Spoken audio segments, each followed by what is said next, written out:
Kashmore RD 45 वटां 3 दुकाननि जा चोर ताला कपे समूरो सामान ॿोहारे विया। मक़ामी पुलिस पहुचण बाद पुलिस ऐं दुकानदारनि कुतो घुराए पेरो खयो त कुतो वञी पुलिस एहलकार एहसान नसीराणी लंघे जे घर वेही रहियो। तू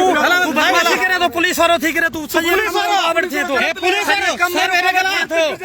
छो न तो करन दे तू पुलिस जी बदमाशी करे तो ॿुधायो पियो वञे त पुलिस एहलकार एहसान लंघो केतिरनि ई वारदातुनि में मुलविस आहे। आरडी 45 जे दुकानदारनि जो चवणु आहे त असां जूं मार्केट मां केतिरा ई भेरा चोरियूं थियूं आहिनि। असां एसपी साहब के रिक्वेस्ट करूं था सर ही ब्लैकमेल करे तो तहां जो पुलिस वारो आ चोरन जो साथारी आ बिल्कुल ही चोरन से गति करे तो हां पुलिस जेकर पुलिस बीठल है पुलिस के बीच में तू छो तो बदमाशी करे तू बदमाशी छो तो करे पुलिस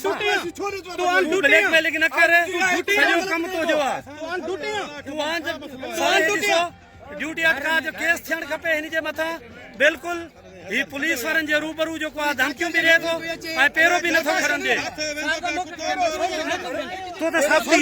तो ते साथी हे छो तो हमरा छो तो करे सर ता हे छो तो करे ही हमरा रुकावट छो तो थे सर ही रुकावट छो तो थे असा एसपी साहब के रिक्वेस्ट करूं था ता जो हे किथे भी पुलिस की ड्यूटी करे तो ही ते अची करे ब्लैकमेल शुरू कई थस